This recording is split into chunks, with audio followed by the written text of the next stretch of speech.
and I clicked the go live button, and we're live. It is Saturday, April 24th, 5:01 p.m. Eastern Standard Time. And we're here talking about what we did with our Saturdays, which was... And did you injure yourself, Kate? Yes. I always injure myself.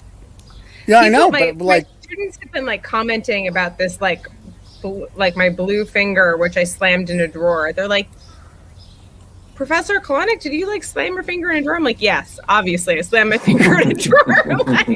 What do you want? I'm not giving you bonus points for that. That's basic inference. And then I was checking oysters, and I just straight up dug straight into my thing. But then it wasn't bad. It was very superficial, but I was lazy about cleaning it out. It's just a flesh wound. Yes. How lazy can you? I'm sorry. I don't mean to make you. No. Tell me. Here, but maybe you should clean it out, sticking seafood, or so straight into your body. Maybe.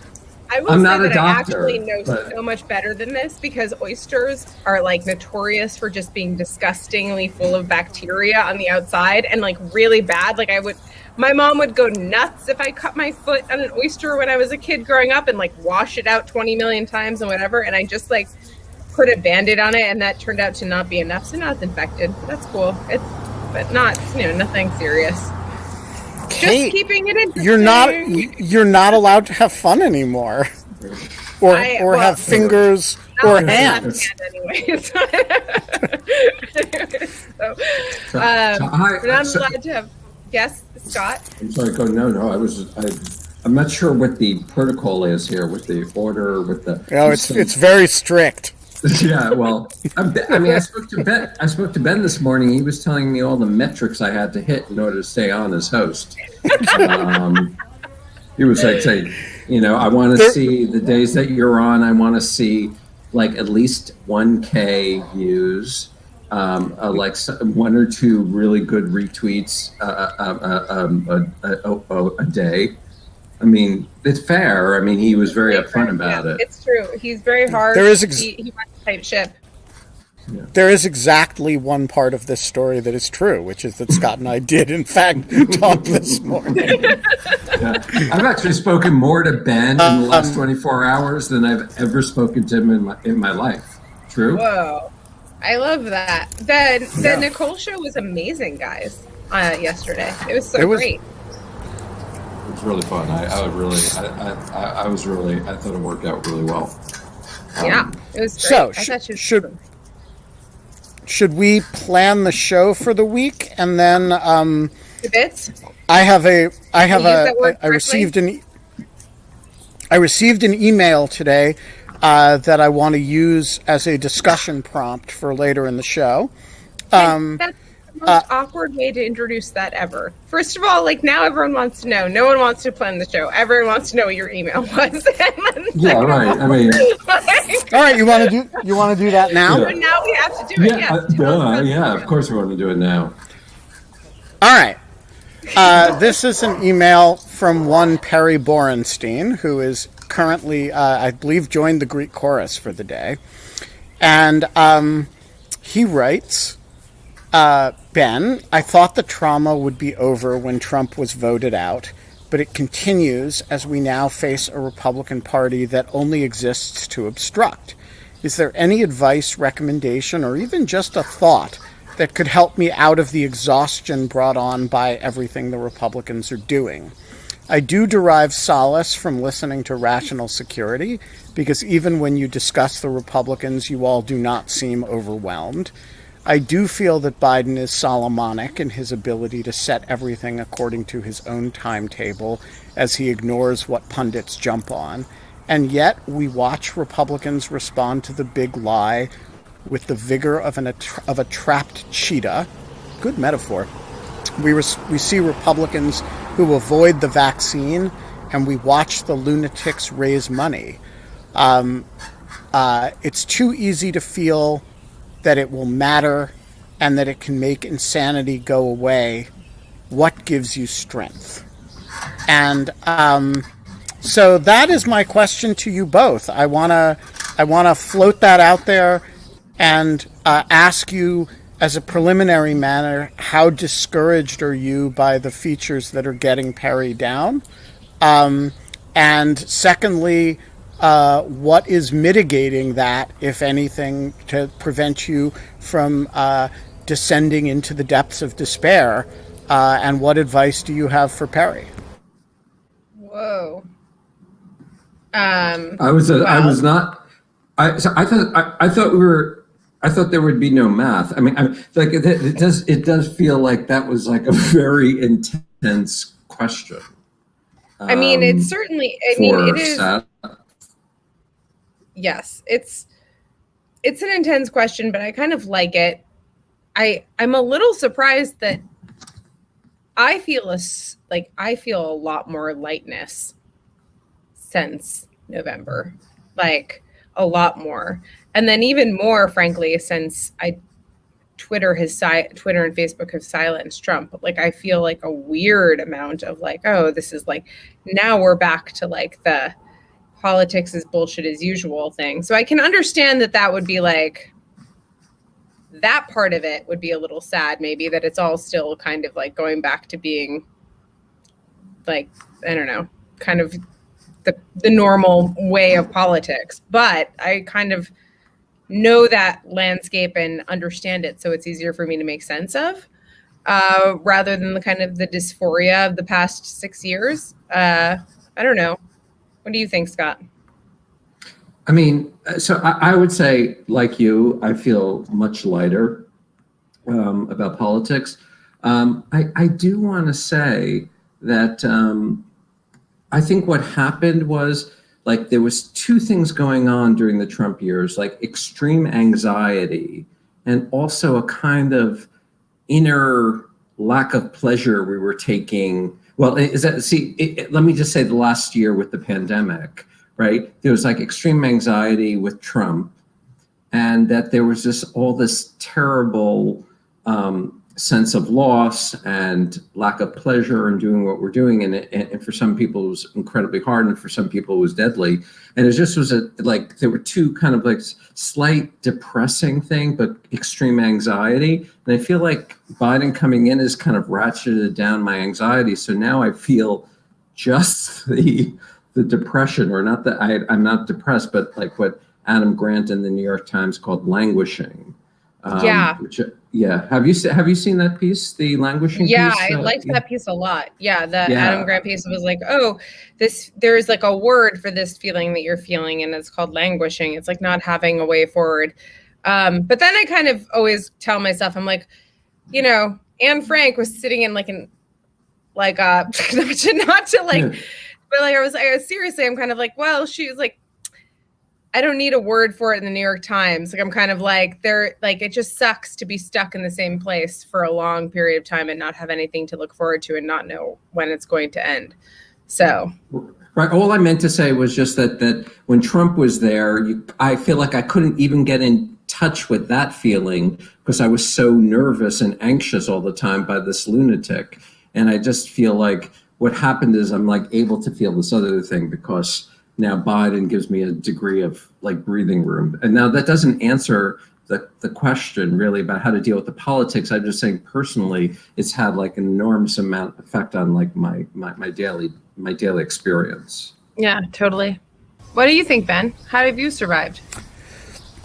So I agree that there is a lighter atmosphere, but I always thought that there were kind of two distinct major sources of stress. One was the person of Donald Trump, and the other was the kind of threat to democratic government that he represented, and that he carried a whole party with him on. And so I think we've definitely alleviated one source of stress, at least for now. And the day-to-day stress of the president maybe doing something insane, either domestically or internationally, is gone from very high to zero very quickly. The larger source of stress, the more systemic source of stress and less personality-driven one, which is what I think Perry is referring to, is that we have one of our two major political parties that is basically not committed to democratic norms, or, it's morphed into a kind of an authoritarian populist party. And when you have, in a two-party system where both parties eventually always win, one party that does not believe in the democratic system, there's a baseline stress associated with, hey, these people cannot be allowed to win. That is itself, it's a different kind of stress. It's not the stress of Donald Trump being on Twitter every day. It's not the stress of, oh, who's he going to fire today? It's not, it's not the horse in the hospital stress. But it is, I actually agree with Perry, very grueling, particularly the more you think about it, right? So we should be in the period where we're not thinking about elections. And yet, every day, to some degree, I think about midterm elections. And, these questions, what can you get done before the midterms? Are we going to have a less democratic environment, small d democratic, after a bunch of states do redistricting, after the apportionment data comes in? And these are questions that we should not actually have to be asking ourselves. They are themselves very stressful. And I do agree with Perry that sort of watching every day as they deny vaccine efficacy, they embrace gross conspiracy theories about things like Derek Chauvin, which I asked Tim Miller to come on and talk about the right-wing reaction to the Chauvin verdict, because I thought it was, I would have predicted that it happened, and yet I was shocked by it. And so I actually very much agree with Perry that there's this, the minute-to-minute stress of having a nut job be president is gone, and that's the lightness part. But there's an underlying heaviness that has not gone away, and that the behavior of a lot of Republicans right now really does exacerbate. So let me answer Perry's question and say I am not especially at ease about it. It's my job to talk anyway, and saying I'm stressed out, I'm exhausted is boring, and so I'm not going to do that. I don't like it when public figures make this about them and how tired they are of it, and I'm not going to spend my time doing that. My job is to try to facilitate, to the extent that I have expertise in something, to educate people about it. To the extent that I don't, surround myself with people who do, and kind of facilitate public education in that way. That's my job. And trying to do it with a sense of humor and with a sense of a seriousness about things is, I will do, and I try to be good-natured about it. But the honest truth is that I'm pretty alarmed about the state of our politics and democracy. I personally, I couldn't agree with the substance of what you said. I'm just saying that if anything that the pandemic did is kind of make one feel everything about life suggests that it's finite, but this especially, as soon as I was able to get a vaccination, I went to see my mother, and I'm going tomorrow to a barbecue that maybe I would have shunned or been too busy to go to before. now going to it. And there's a sense of like 2022 could be awful, and I'm just giving myself a little bit of mental space to kind of not feel like existential dread all the time, though that's what I mean. I think Perry is right to be extremely concerned. I'm just cutting myself a little bit of a break, which... Well, I think Ben would agree with that. Or I mean, go ahead, Ben. Can I just respond to that quickly? Yes, I actually think we have to all do that. We have to... this is a marathon, not a sprint. You know, the sprint for me was when there are immediate things that I can do, right? Then you put your head down and you sprint and you do them. And for some people, that's, you know, all the work people did during the election. For some people, it's litigation work. For me, it was, you know, running lawfare during the Mueller investigation and the impeachment, right? And trying to help a bunch of people in government who needed help. And then you just put your head down and you charge through and you do it. And you know, as my old Taekwondo instructor used to say, rest when you're dead. But there are times when you have to remember that you're not really good for anything gasping for air, and you know, hitting retweet all the time, or you know, tweeting I'm so angry or whatever, I'm so tired. You know, that's actually doesn't help anybody. And so there are times when you have to just stop and take care of yourself and recharge. And I'm definitely doing that right now. I haven't been writing very much. And I definitely reserve the right to do that. Sometimes you just need to step back and just live. And, you know, after a year of the pandemic, after, you know, everything we've been through up through January, you have to do that. Yeah. I mean, I'll just say that I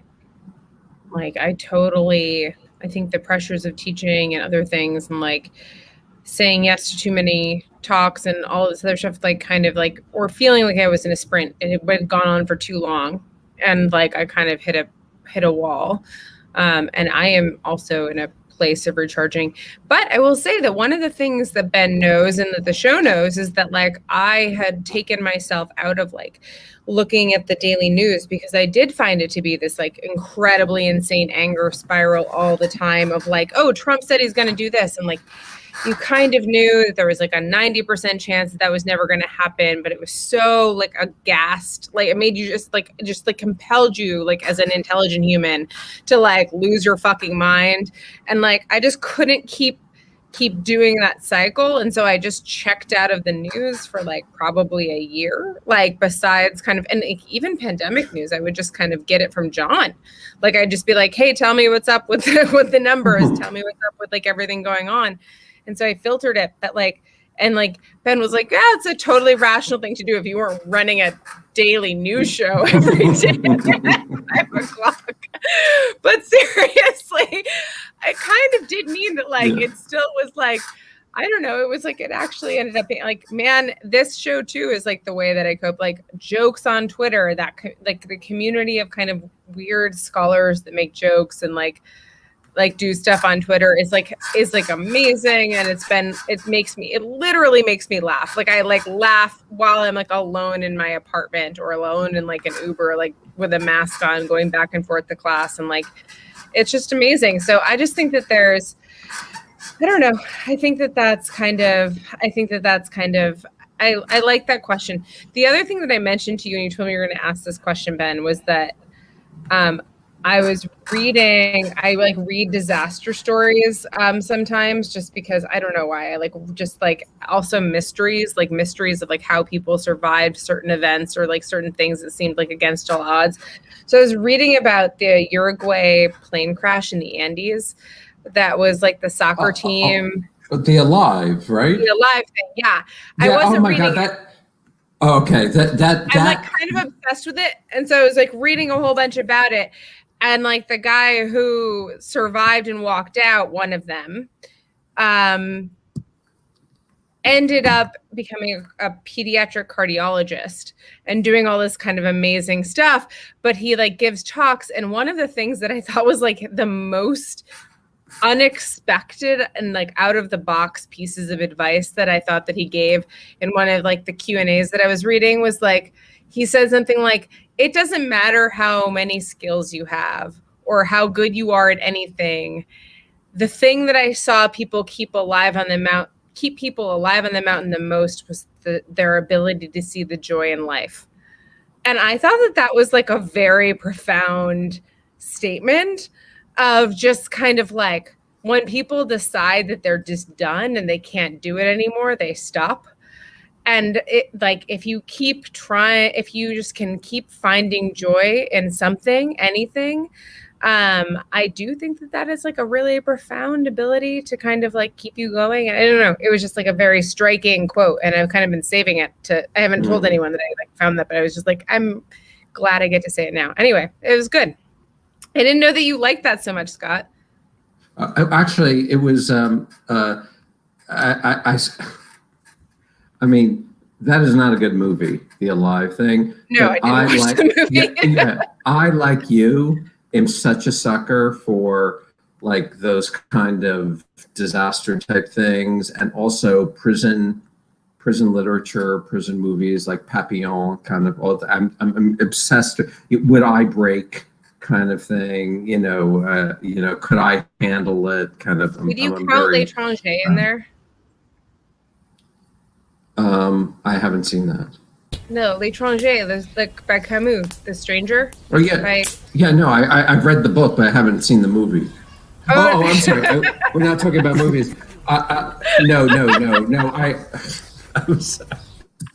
I'm sorry. I was like my brain was on vacation for a second. No, that was amazing. Somehow I didn't know what I was talking about. It was just funny. So I read The Stranger, but I thought, was that because isn't he locked in a prison? And like basically like this is always like, to me, this is the definition of existentialism. He like talks about looking out the tiny sliver of window that he has in his prison, and he could be trapped in a trunk of a tree and have only a knothole to look through, and he could pass the time by looking at the clouds and be totally contented. And I read this when I was like 16, and I was like, what the fuck? I've always had a different view of The Stranger ever since I learned that it was at least partially inspired by Camus reading the book The Postman Always Rings Twice, which was a 30s era sort of crime novel that he found very moving because how to ruin a philosophical classic. Exactly. No, it's and yet if you go back and read The Postman Always Rings Twice, which is not a great novel by any means, in light of the knowledge that it partially inspired The Stranger, it takes on all kinds of different levels of depth. And as does the Jack Nicholson, Jessica Lange movie of it from many years later. Yeah. Well, people don't know this, but John Rawls's famous A Theory of Justice was motivated by early Mad magazines. So... Wait. Okay. This is a great Twitter thread. We start with the true one, and then just start making up bullshit ones. Right. I just thought, like, what would What's the opposite of a theory of justice? I thought early Mad magazines, Oh my God. what me My worry God, behind the veil of ignorance? Yeah. Mike Godwin responds that The Postman Always Rings Twice is an excellent pulp novel. And actually, to be fair, that is true. It is gripping, and it does have a important precursor message to The Stranger, which is that at the end of it, spoiler alert, the main character is executed for a crime he didn't commit, having gotten away with a different murder. And there's a sort of sense of it as, even he, who's the narrator, kind of acknowledges it as the roughest of rough justice. That is a brilliant line. That is brilliant. The roughest of rough justice. You guys should watch Deadwood. Have either of you watched Deadwood? Oh my God, I love Deadwood. Oh my God. I have not watched Deadwood. We should really do a podcast about Deadwood. It is Shakespearean. Deep. Yeah, it's really says a lot about the law and the nature of power and the legitimation. I mean, Hey, guys, you guys should do the Deadwood podcast. I can only do for a second because I can only do one TV show podcast at a time. Right now, I'm busy with Sarah Longwell on the French Village podcast. For like 70 episodes. But when I'm done with that, I'll do Deadwood with you. If you're, there's like no hurry. It's not going anywhere. It also does occur to me that, and again, I'm the new guy here, so like you can just ignore me. But it would be good if we planned also this podcast. Oh, you mean for the week? Show? Oh yeah. We were gonna do that. Yeah. We were just like, wait, did I say kibitz right? No one said. Is that the right word for like kibitz? Kibitz? Like kibble? Yeah, kibitz? Yeah, okay. Kibble. Right, exactly. You kibitz around. But that means small talk? No. It means backseat driving. It means it has a slight sense. Yeah, it has a slight sense of mischievousness associated with it. Kind of kibitz being playful, playing around, not being too serious. But it's also a word for interfering verbally with somebody's. Scott's making a serious point, and I'm sort of sniping from the sidelines. That's kibitzing. Yeah, I get it. That's another usage of it. Yes. Okay, I got it. Okay, well, invariably at some point I will officially become knowledgeable about my incorrect use of Yiddish, I think. Bad Yiddish is a. By the way, speaking of bad Yiddish, I heard with like the rest of the world. I heard a truly remarkable piece of music the other day, which is a collaboration between the Klezmatics, which is a sort of contemporary klezmer jazz band, and a gospel. He's a Jewish gospel singer who grew up in Newark in a Senegalese Jewish family and grew up singing gospel music. And it is a live performance of them and a wonderful African-American female vocalist, Catherine Farmer, in Berlin. That is a seamless mixture of klezmer and gospel, of the type that should be completely precious and insufferable, and is in fact completely spectacular and totally moving. Did you post this yet on Twitter? Or you didn't? I posted it as your music of the day a few days ago. But you should bring it on. You should talk to them about being guests. Guests. I would love to have them on. It's a not that they could even yeah. I can do klezmer dancing. Wait, can you really? Yeah, What's klezmer dancing? Good. You just go like that? That's it. It's circle dancing. Civic dancing, yeah. Yeah. It's one of my very few talents, but it is. I really was born with that gift. So let's see. Let's look at the schedule. So on Monday we don't have anyone. We should probably have someone. Wait, I thought on Monday we're having. I thought on Monday we're having Anna Lapwood.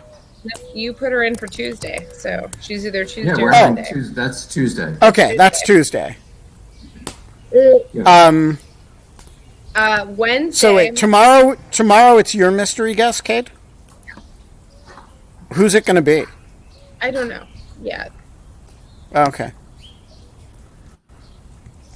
Scott, if you figure out who Kate's mystery guest is going to be, just be sure you tweet it out. This is a no.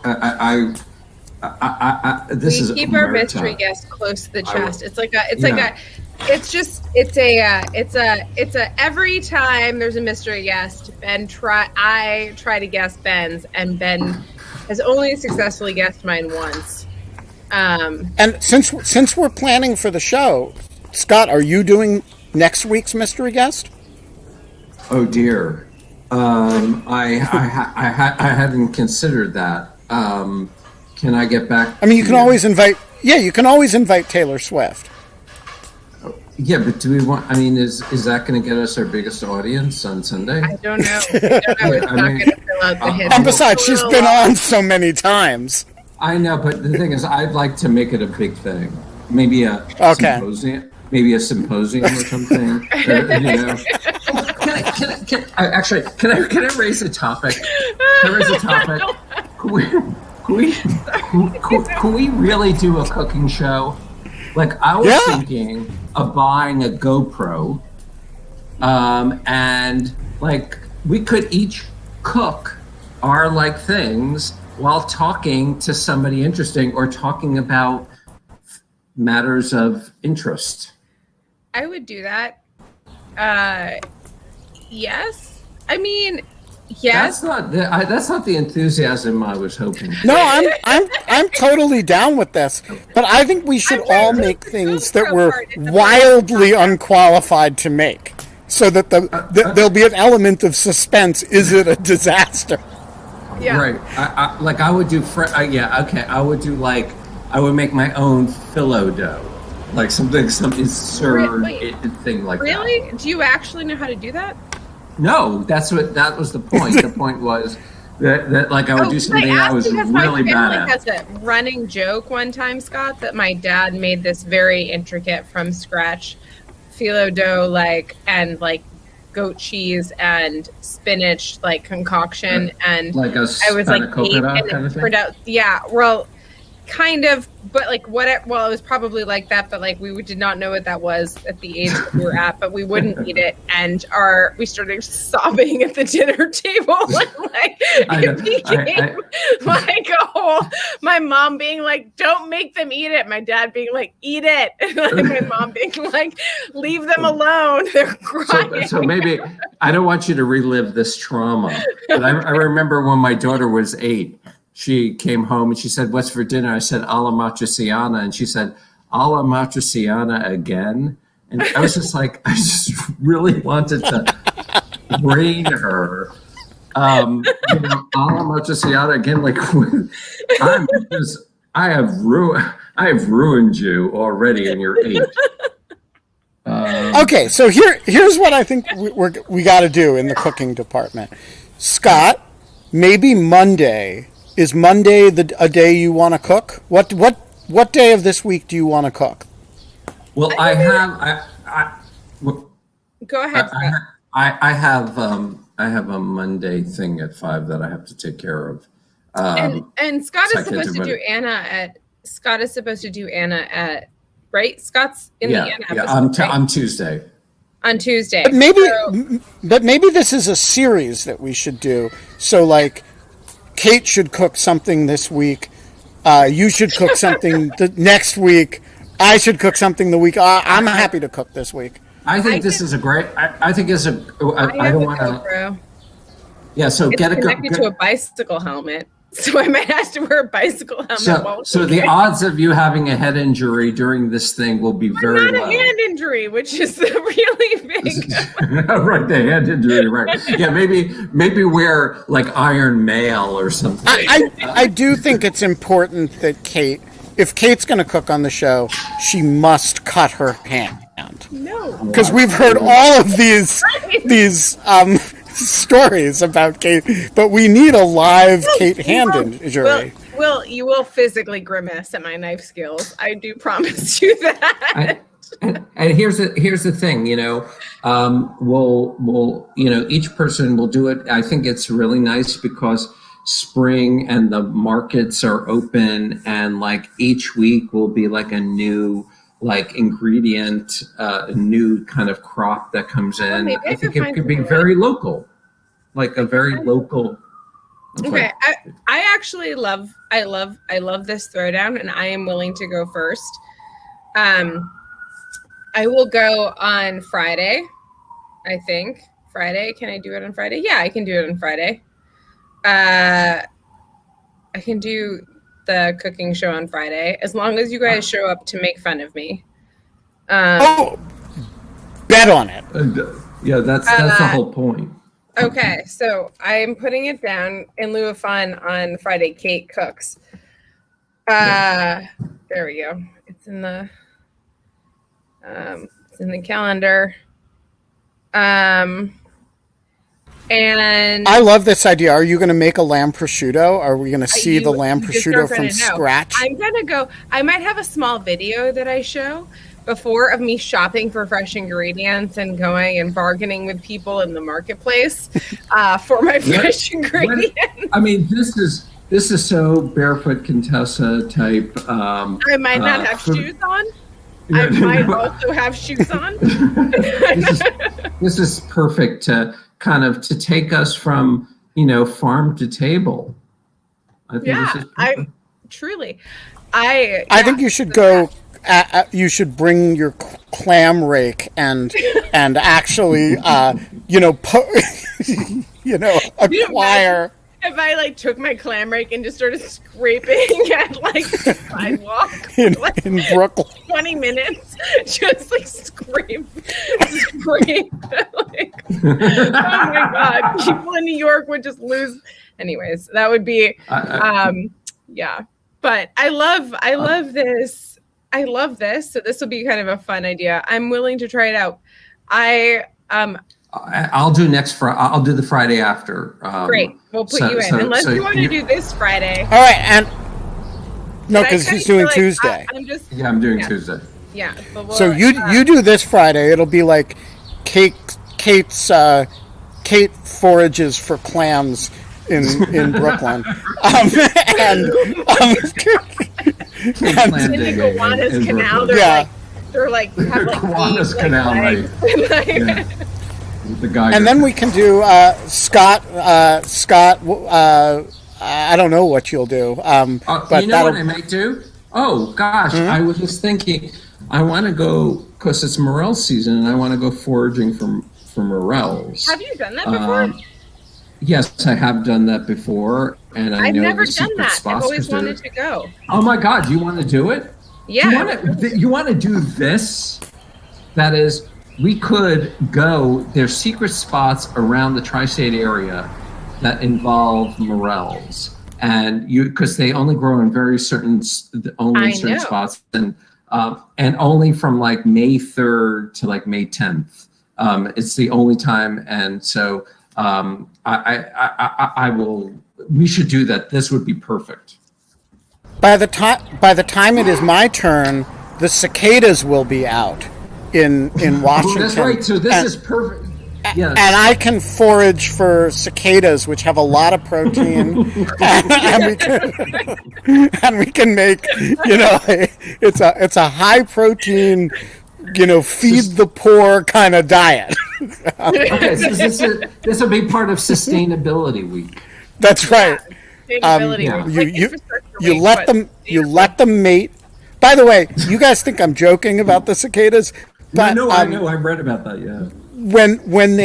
When they come out here, the birds grow by some inordinate percentage. I mean, it is like a 6-week long bird feeding frenzy, and you get these giant robins that are like 3 times the size that they should be, kind of punch drunk with cicada. Wow. That's kind of amazing. Yeah. I love that. One of the most amazing things I've ever read was, so cicadas come out every 17 years.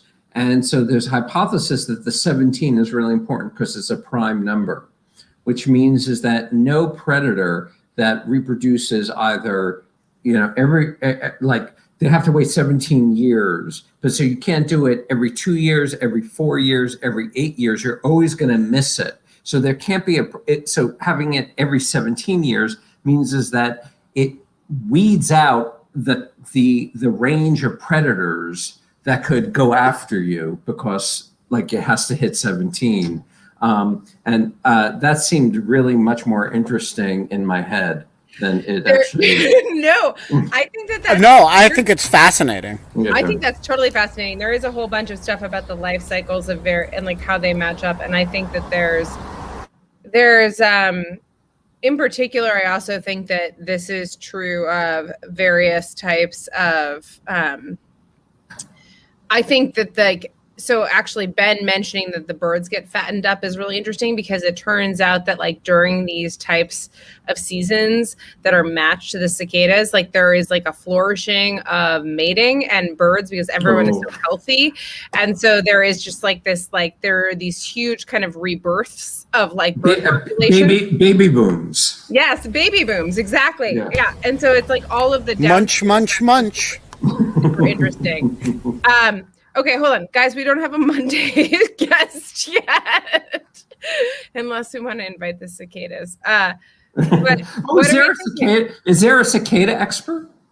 No, I don't probably. That's a great idea. Yeah, that is a great idea. I mean, like those of us who've lived our whole lives in Washington, or most of them, like this is my 3rd Brood X year, and I'm really proud of that, because like most in this transient area, most people have not been through 1 Brood X year, let alone 2. But the summer of my high school, that I was a senior in high school, I graduated from high school, it was a particularly brutally hot summer, which in Washington is saying something. And the cicadas were so awesomely loud. There were so many of them.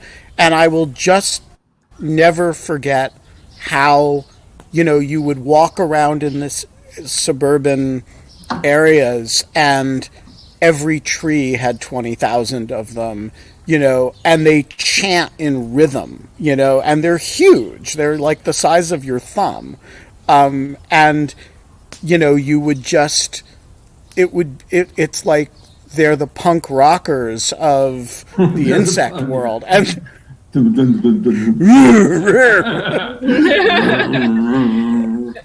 hi, David. Hold on one second. So we do have to. I wanted to bring David on for a second. He has a bunch of great questions. He in particular, Scott. I think everyone was kind of floored by your cybersecurity knowledge with Nicole, and I feel like it was just like absolutely outstanding. I mean, I've known that you've been kind of like doing all this research and having this stuff. Like, did you know that Scott has like a background as a computer scientist? No, I didn't. Yeah. Neither did I. Yeah, you never told me that, Scott. I felt a little betrayed. Well, 10 years of coding. I even had this company called Scott Shapiro Consultants, which was as ridiculous as it sounds. But no, I used to work for Time Life.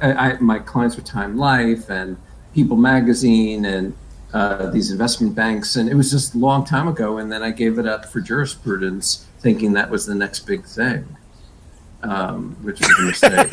Oh my God, I can't even take you seriously when you're kind of being No, but it's true. This is another one of my, this is Force Point. This is when you go to these hacker conferences, all they do is give you t-shirts. And so I was. I know. Do you want to know yeah. how I know that?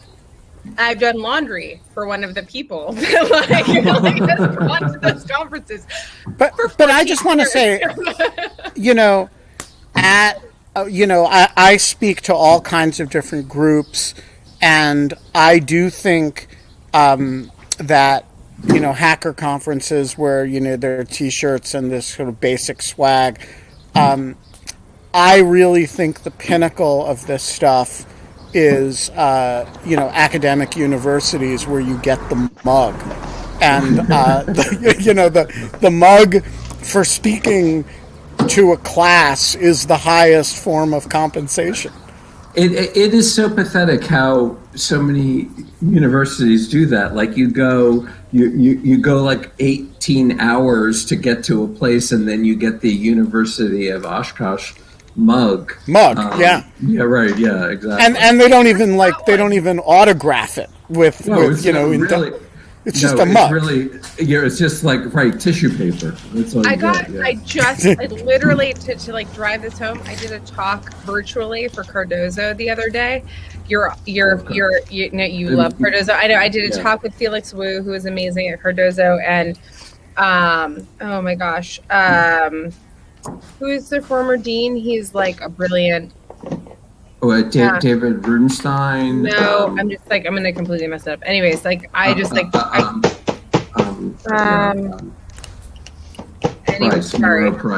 Monroe Price. Yes, Monroe. And Monroe, and like it was so great, and I like Monroe is so lovely, and he like really kind of like a bench to me and been so great. And we were like hanging out and doing this thing, and then I got to my office in St. John's, and there was this box, and there was just like scrawled with no return post-it this this box to me, and it was wrapped in brown paper, and I was like, what the fuck is this? Right. And there was no return, like there was nothing, and like whoever had put it near my mailbox had seen that it was also seemed kind of sketchy, and like placed it to the side and like on like in this like weird area, and so like I pick it up and I like bring it back to my office, and I kind of like carefully open it, and I like open like the box. Right, because you saw Seven with Brad Pitt, literally a Cardozo law mug. It's just a Cardozo law mug for speaking at Cardozo. I know, it is really funny, the mug. Like, why the mug? But yes. It's always the mug. It's always the mug. Someday, fun in lieu of fun, maybe the day I cook, I'm going to spread out all my speaking mugs in a kind of like, they'll have a mug party. Yeah, that would be pretty great. That would I think that would be like really cool. Actually. Yeah, much cooler than collecting beer bottles or something. Yeah. Wait, I have a beer bottle collection. No, I'm just kidding. I don't. Okay. Tony Cava. If anybody has a beer bottle collection out there, that was a joke. If anybody recycle it. Yeah, right. Hey. Hi, Tony. Hi, I'm busy putting furniture together, so I'm covered. I see that. Your back room looks beautiful. This is just a different room and then through to the office. What's that? Oh, cute. Yeah. So I guess I had a couple of questions. This has been fun listening. And first is I was used to do Artist Day. It would be great to do an Artist Day. And I thought Ben, your family friend, the actor, would make a great return guest. And it'd be nice to get a bring back Sandro Nivola.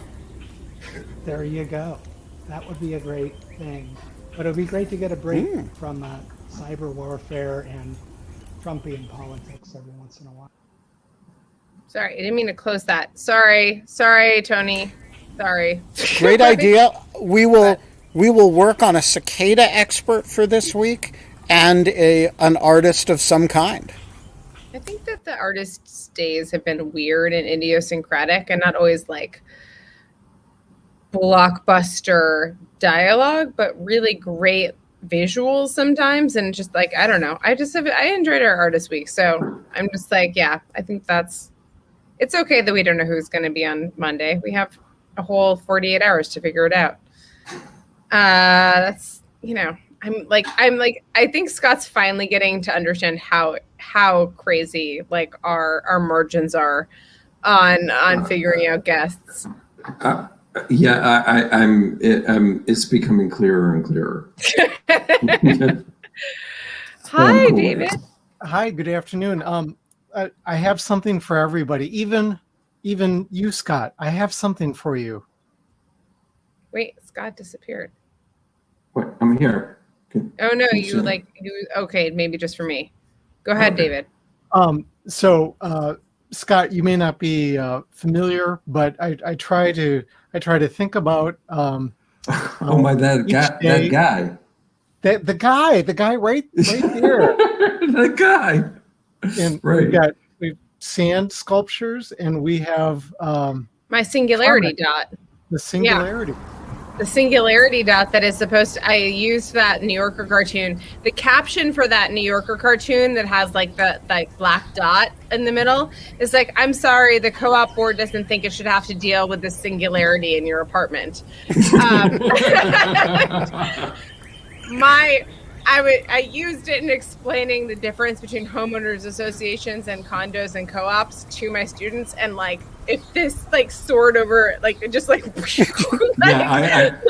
right. If you live in a New York co-op or something, that really I feel seen. Well, I just want to, while we're talking about cartoons, I have to say a brief word about my Mitch McConnell cartoon the other day, which enraged some right-wing trolls. So Scott and I have been joking about having a trolley problem of the day, which involves Scott has eventually stopped responding to my texts about this because he's like, you're going to get yourself in trouble, and I'm going to be so not there when it happens. But Scott is obsessed with trolley problems and feels that they're the only. Is this why you were telling me that you were sitting in a meeting and was thinking about trolley problems, and then you sent me a picture of Mitch McConnell on the train tracks? Yeah, so here's what happened. I was in a very boring Zoom meeting, and Kate knows who I was meeting with, and it was really boring. And so I'm thinking about this thing that Scott and I had been talking about. Was like, could we make a funny cartoon trolley problem of the day? And it suddenly hit me that I knew of a actually hard moral problem, which is if instead of having 5 innocent people on one track and 1 on the other, you moved all the innocent people onto the same track, but you put Mitch McConnell on that track too. So if you do nothing, you're not responsible. Everybody dies. No, I didn't respond because that's too hard. But you can save all 5 lives by throwing the switch, but you have to also save Mitch McConnell's life. And, that's a morally difficult problem. And so I sent it to some people, and people thought it was funny, so I tweeted it.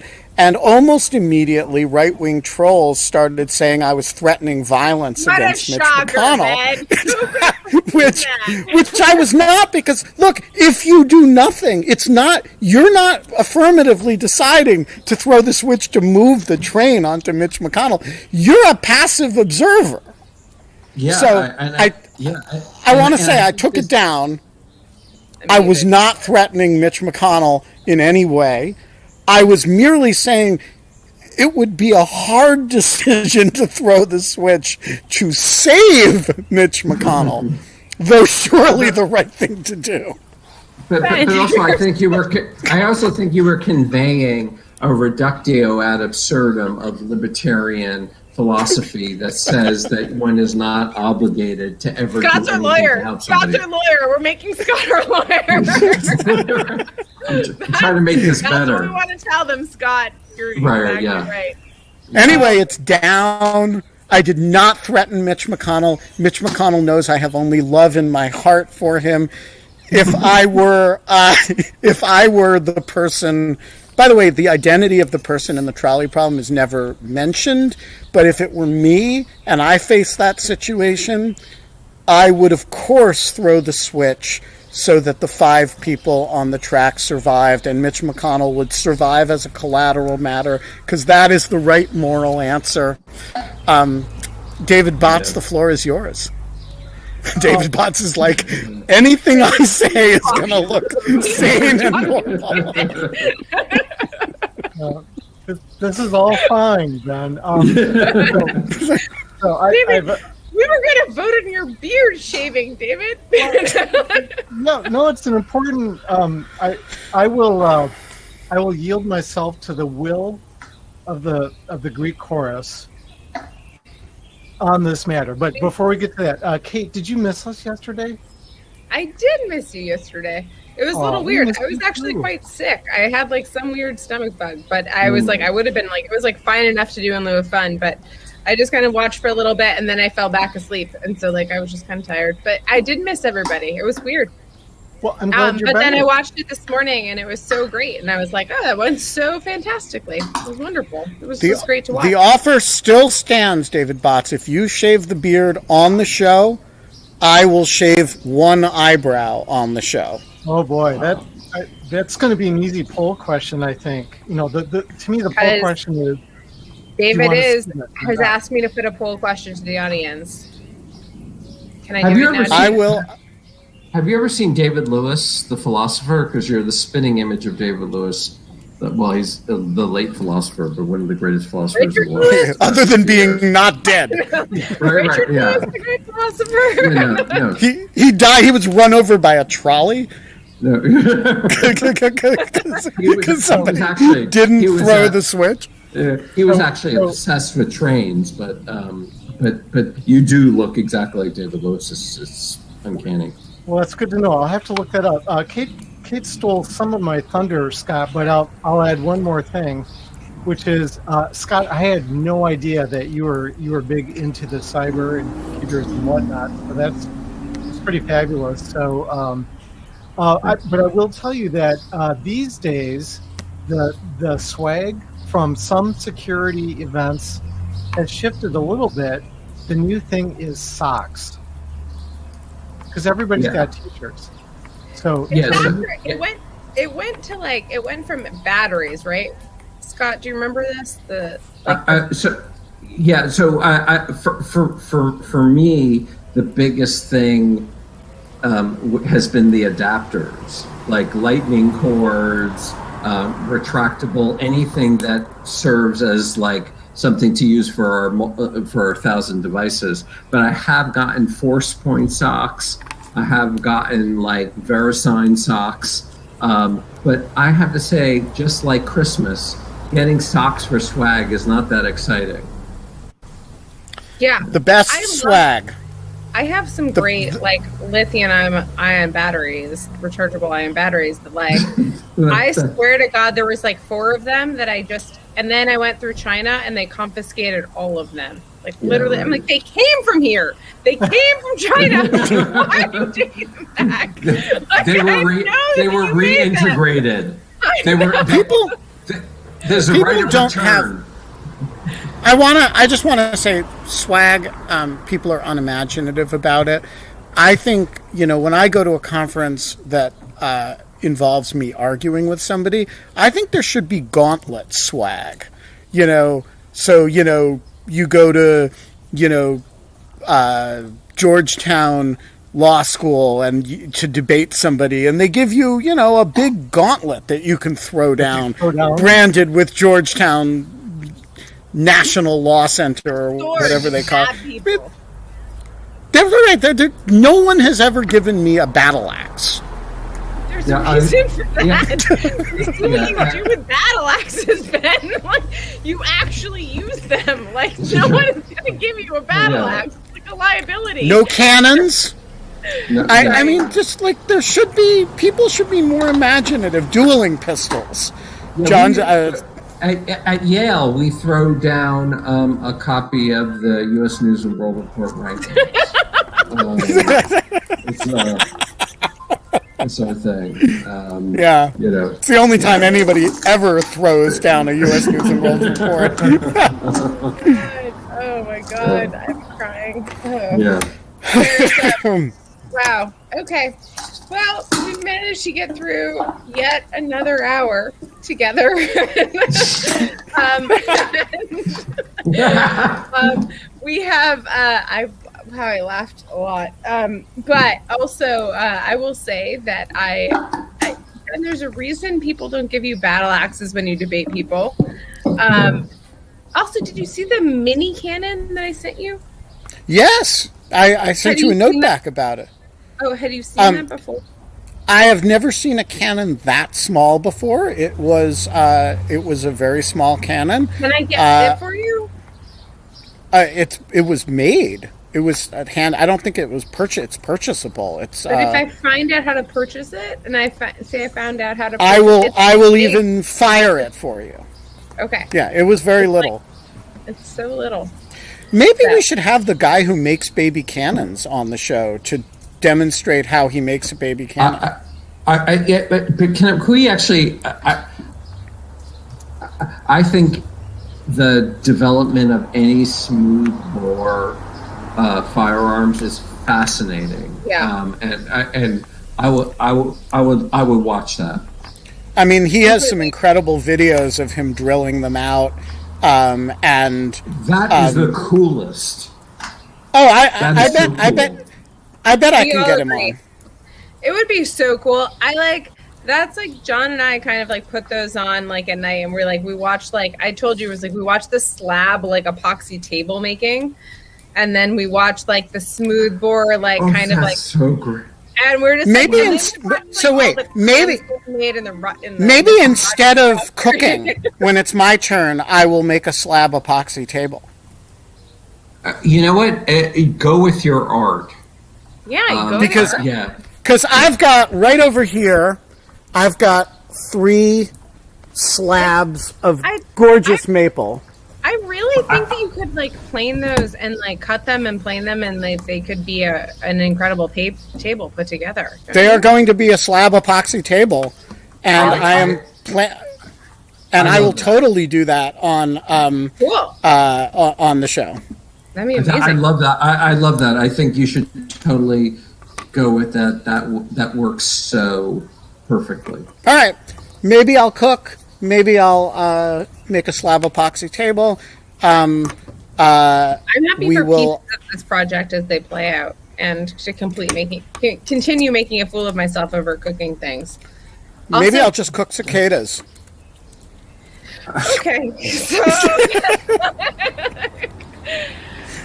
we don't have fun anymore.